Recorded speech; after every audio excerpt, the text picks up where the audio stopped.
ቢኒያም ከልጁ ኢቫና ጋር በሰላም ተገናኝቷል። እንኳን ደስ አለህ ለማለት እወዳለሁ። እንግዲህ ድራማው አቅጣጫውን ቀይሮ ምዕራፍ 2 ተጀምሯል። ሰላም ጤና ይስጥልኝ የተወደዳችሁ ቤተሰቦቼ እንዴት ናችሁልኝ? ለዚህ ቤት አዲስ የሆናችሁ በቅንነት ሰብስክራይብ፣ ላይክ፣ ሼር እና ሀሳብ አስተያየታችሁን ኮሜንት በማስቀመጥ እንድታበረታቱኝ በአክብሮት ጋብዛለሁ። በዚህ አጋጣሚ እዚህ ቤት ትናንት ቪዲዮ አልሰራውም። የብሩኬ ወዳጆች፣ አድናቂዎች፣ የጨረቃዎቹ ፋሚሊ ልጁ የብሩኬ ባለመሆኑ እንኳን ደስ አላችሁ። እኛ በቃ ኮርተናል። የምሬን ነው። እንኳንም ከጎኑ ቆምን። ብሩኬ ይሄን ሊያደርገው አይችልም። የብሩኬ ስነ ምግባር ይህ አይደለም፣ በጭራሽ የሱ ልጅ ልትሆን አትችልም ብለን አንገታችን እንሰጥለታለን ብለን ከጎኑ ቆመን እስካሁኗ ቀን ድረስ እየተከራከረን ከጎኑ ለቆምን ሁሉ እንኳን ደስ አላችሁ። የምሬን ነው። እንኳን ደስ አላችሁ። እኔ አሁን ትናንትና በቃ ያንተ ልጅ አይደለችም ስትል ምንም አልገረመኝም፣ አልደነቀኝም። በጣም በቃ በእርግጥ ከዛ ፈተና እንዲወጣ ስለተናገረች ደስ ብሎኛል። ግን ደግሞ የብሩክ ልጅ እንዳልሆነ አብዛኞቻችን የጨረቃ ፋሚሊ እናውቃለን። እነዚህ ወለም ዘለም ወጣ ገባ የሚሉት ምናምን አይደለም። በትክክለኛ እኔ ሰሞኑን ብሩኬ ያናደደን የማይሆን ውሳኔ ስለወሰነ ነው። እሱም ምንድን ነው ከኛ ጋር ሄዳ አብራ ትኑር የሚለው ውሳኔው እሱ አናዶናል። ምንም ጥያቄ የለውም። ምክንያቱም ጭራሽ መሆን የሌለበት ነገር ስለሆነ ያ አናደደን እንጂ ከዛ ውጭ ግን ከብሩኬ ጎን ቆመን እስከ ትናንቷ ቀን ድረስ ስንከራከርለት የነበረን ልጆች እንኳን ደስ አለን። እንግዲህ ወይዘሮ ኢየሩስ በቃ በነገራችን ላይ ከብሩክ ጋር እግዚአብሔር አለ። የምሬን ነው። ምክንያቱም እኔ እንጃ አላቅም። አንዳንዴ መልካምነት ውስጣችሁ ንጹህ ሲሆን መልካም ሰው ስትሆኑ እግዚአብሔርን ሰዎች የትኛውንም ያክል ሊገፏችሁ፣ ሊሰድቧችሁ፣ ሊያንቋሽሿችሁ፣ ሊያዋርዷችሁ ይችላሉ። ግን እግዚአብሔር ከእናንተ ጋር ከሆነ እናንተ ንጹህ ከሆናችሁ እግዚአብሔር ከእናንተ ጋር ነው። ምንም ጥያቄ የለውም። ስለዚህ እግዚአብሔር ደግሞ ከብሩኬ ጋር መሆኑን በደንብ በቃ አይተናል ትናንትና። የምሬን ነው የምላችሁ። ምክንያቱም ብዙ አጸያፊ ቃል የተናገሩት ሰዎች አሉ። ከጓደኞቹ ከራሱ እዛው ከቅርቡ እንግዲህ ብዙ ነገር ከሚሆንላቸው ጓደኞቹ አንደበት ከቃላቸው ማለት ነው የወሰለት ከአንተ ስትወሰልት ህይወትክን ያበላሸ ራስህ ነህ ወስልተህ አንተ ባለየ አንተ ወስላታ ችታ አድርገህ ምን ብለህ ተውት። ይሄ የሚዲያውን ምናምን ተውት። ሚዲያው ላይ የተለመደ ነው። መዝለፍ መዘላለፍ የተለመደ ነው። ግን የእናቴ ልጅ አብሮ አደጌ ጓደኞቼ የሚለው ከሚላቸው ውስጥ የራሱ ብዙ ነገር አብሯቸው ብዙ ውጣ ውረድ የወጡት ጓደኞቹ እላፊ ቃል የተናገሩ ጓደኞች አሉ። ምን ይወጣቸው ይሆን?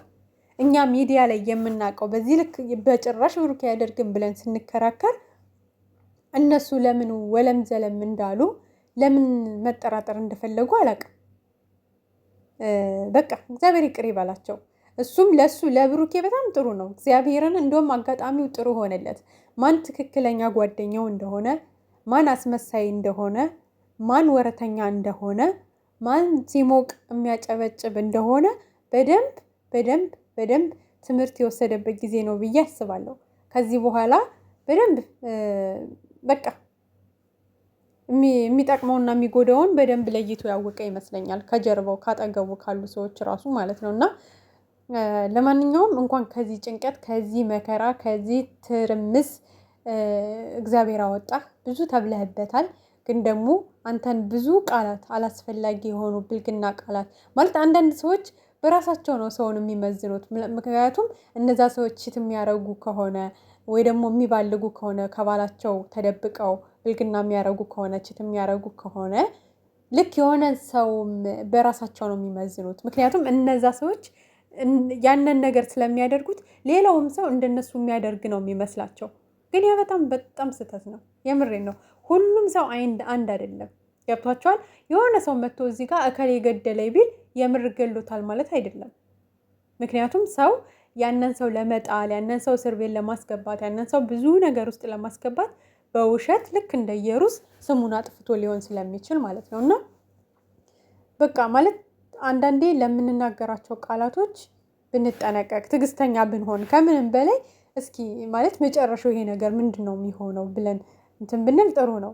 ለሚዲያ ላይ ብዙ ነገር ለተናገሩት ችግር የለውም። በአካል የማያውቁትም ምንም የት የማያውቁትም የእሱን ስነ ምግባር እንዲሁ በሚዲያ እንጂ በደንብ ጣልቃው የሚያውቁት ነገር የለም። ግን ካጠገቡ ጓደኞቼ የሚላችሁ ሰዎች በዛ ላይ ቃል አውጥታችሁ ሚዲያ ላይ እንግዲህ የተቀመጠ ነው መቼም ውሸት ነው ማን እንደዚህ አላትሉም። ከፈለጋችሁ እየቆረጥን እያመጣን እንለጥፍላችኋለን ማን ምን እንዳለው ማለት ነው። እኔ እንጃ እኔ በእናንተ ቤት በእናንተ ቦታ ብሆን እንደዚህ አይነት ቃላት የተናገርኩት አይኑን ራሱ ቀና ብዬ ለማየት አልችልም። ወይኔ ውርደታችሁ፣ አቤት ፍረታችሁ! ኧረ በስመ አብ በጣም ነው የሚያሳፍረው እግዚአብሔርን። ለእሱ ግን ጥሩ መንገድ ነው፣ በቃ ተምሮበት ያልፋል። ለምሳሌ አሁን ሚስጥር እንኳን ቢኖረው በፍጹም ማውራት እንደሌለበት ለጓደኛ የምሬን ነው። በጣም ብዙ ነገር አስተምሮታል ብዬ አስባለሁ ብሩኬ። ምክንያቱም የሆነ ቀን ራሱ ወጥተው የሆነ ችግር ቢገጥመው የሆነ ቀን ወጥተው እንደዚህ ማለታቸው አይቀርም፣ አሳልፈው መስጠታቸው አይቀርም። እና ብሩኬ በደንብ በዙሪያ ያሉ ሰዎችን በደንብ ብታጠና አሁንም ጥሩ ነው። ያወቅከውንም አውቃል፣ የማታውቃቸውም ካሉ ደግሞ በቃ ለማንኛውም አልፏል፣ እግዚአብሔር ይመስገን። እንግዲህ ብሩኬ ማለት ብሩክ አለማየሁ ማለት ይሄ ነው። ንጹህ ነጠላ ጨርቅ ነጭ ልብ ያለው ማለት ነው። ለማንኛውም ቤተሰብ ብዙ የሚያናድዱ ነገሮች ስላሳለፍን ነው ሚዲያ ላይ በጣም ብዙ የምሬን ነው የምላችሁ። አሁን በቃ ያልፋል፣ የማያልፍ ቀን የለም። ለማንኛውም እና ደግሞ ወደነ ወይዘሮ ኢየሩስ ስመጣላችሁ ኢየሩስ እንግዲህ ከሀገር ልወጣ ነው ልጄን እንግዲህ ቢኒያም ልጁን ይቀበለኝና እኔ ፕሮሰስ ጀምሬ ፕሮሰሱ እስከሚሳካልኝ ድረስ አጠባታለሁ፣ አጠገቧ ሆናለሁ ብላ እንግዲህ አቶ ቢኒን ጠርተው ነበረ። አቶ ቢኒ ደግሞ ዛሬ ግልብጥ ብሎ በእርግጥ አይፈረድበትም፣ ምክንያቱም በሰዓቱ ብዙ ዋጋ ከፍሏል። እንግዲህ ከካሜራ ጀርባ ስላለው ሚስጥራቸው እኛ ምንም የምናውቀው ነገር የለንም። እውነትም እች ልጅ ተበድላ ሊሆን ይችላል፣ ብዙ ነገር አድርጓት ሊሆን ይችላል፣ አናውቅም። እሷን እራሷ ናት የምታውቀው። ግን ደግሞ ካሜራ ላይ ባየነው ደግሞ ቢኒ ከመጀመሪያ ጀምሮ የእኔ ልጅ ናት ብሎ ሲሟገት ሲለፋ ሲደክም ያጥሮፋትስ ማሽ የሚል ፕሮግራም አዘጋጅቶ ልብስ ሲገዛ መጫወቻ ሲገዛ ቀለበት ገዝቶ ላርግልሽ ሲል ብዙ ነገር ልጁን እንድታምንለት ብዙ ነገር ለፍቷል፣ ጥሯል። እኛም የሆነ ጊዜ ላይ ከጎኑ ነበረን። ግን ብሩክን መነቋቆር ሲጀምር ደግሞ እኛ አይ እንግዲህ እግር መብላት ትችላለህ አንተ በብሩኬ ከመጣህማ በአይናችን መጣህ ነው ብለን ወጣንና ለፍቷል። እንዳንድ አባት ደክሟል፣ አላመነችለትም። ምክንያቱም ኢየሩስ ከብሩክ ጋር ይሳካልኛል ብላ አስባ ነበር። ግን ብሩክ አምላክ አይጥለውም፣ ንጹሕ ልብ ስላለው፣ ሴረኛ ስላልሆነ፣ ተንኮለኛ ስላልሆነ የሆነ ይሄ በቃ ውስጡ ላይ ምንም ክፋት ስለሌለ እግዚአብሔር ደግሞ ከገባበት ፈተና ውስጥ መንጥቅ እያረገ እያወጣ ብዙ ጊዜ አሳይቷቸዋል። ወደፊትም የምታዩት ነው። በእርግጥ የሰው ልጅ ነው ክፋትን የሚያስተምረው። የምሬን ነው የምላችሁ። ማንም ሰው ከመሬት ተነስቶ ክፉ አይሆንም። ክፋትን የሚያስተምራችሁ ለምሳሌ አሁን ብሩክ በጣም የዋህሰነዋ በጣም ንጹሕ ልብ ያለው ሰው ነው። ግን እንደዚህ ላይ ቀጥል ይችላል። ምክንያቱም ሰዎች በተደጋጋሚ ህይወቱ ላይ እየገቡ እየፈተኑት በቃ ያላደረገውን አደረክ እያሉት ብዙ ነገር እያሉት ስለሆነ ነገ ምናልባት ብሩኬ ክፉ ሰው በቃ በጣም ኃይለኛ ወንድ ክፉ ሰው ሆኖ ቢመጣ ሰዎች የሚሉት የሆነ ከተፈጥሮ የመጣ ክፋት ሊመስላቸው ይችላል። ግን አይደለም። ሰዎች ናቸው ክፉ የሚያደርጓችሁ፣ ሰዎች ናቸው ጥሩ የሚያደርጓችሁ በዛው ልክ ማለት ነው። ስለዚህ የሰው ልጅ ወዶ አይደለም ክፉ የሚሆነው።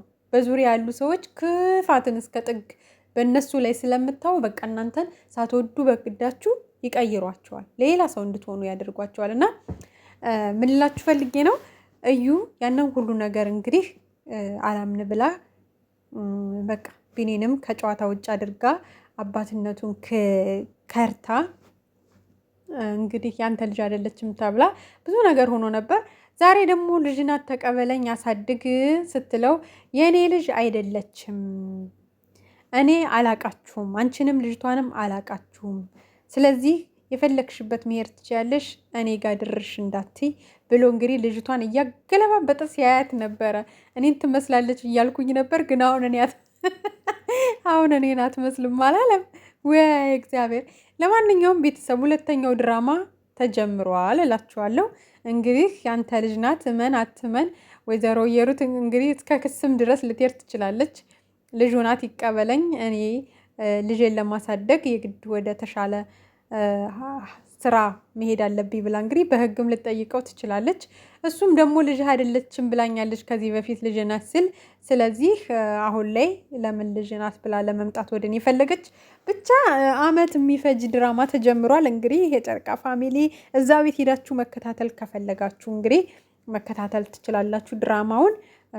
እንግዲህ ምንም ማድረግ አይቻልም። እንደዚህ እየቀጠለ እንግዲህ ወይ መድኃኒዓለም ብቻ ለማንኛውም ኢየሩስ አሁን እንደው እውነት እንደ ሴት ልጅ በቃ እንዳናዝንልሽ ብዙ ልባችን አቁስለሸዋል፣ ብዙ ውስጣችን ሰብረሸዋል። ምክንያቱም ምንም የማያውቁ ልጆች ህይወት ውስጥ ገብተሽ በዝበዝበዝበት አድርገሽ ብዙ ውጣ ውረድን እንዲያው አድርጋሻቸዋል። ብዙ እንዲያለቅሱ፣ ብዙ እንዲታመሙ፣ ብዙ እንዲከፉ፣ ስማቸው እንዲጠፋ በቃ ልጁ ያለ ስሙ ስም እንዲሰጠው አንተ ባለዬ ችት አደረግክ፣ አንተ ወስላታ እየተባለ በጓደኞቹ እየተሰደበ አንገቱን እንዲደፋ አስደርገሽው።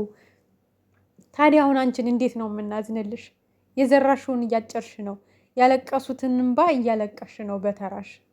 በቃ እንደዛ ነው ልል የምችለው እኔ። ምክንያቱም ሀይሚ ሆስፒታል ገብታ ያለቀሰችው እንባ፣ ቀለበቷን አውልቃ ለብሩክ ስትሰጥ ያለቀሰችው እንባ፣ ድጋሚ ብሩክ የታሞ በግሊኮስ የነበረ ጊዜ፣ ኧረ ስንት ጊዜ ነው በቃ ያለቀሱትን እንባ ነው እያለቀሽ ያለሽው። እና ህፃን ልጅ ይዘሻል።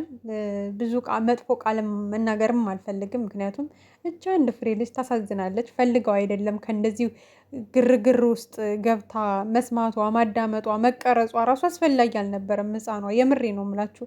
ግን ያው ዋናው ተዋናይ ያድርጋችኋታል።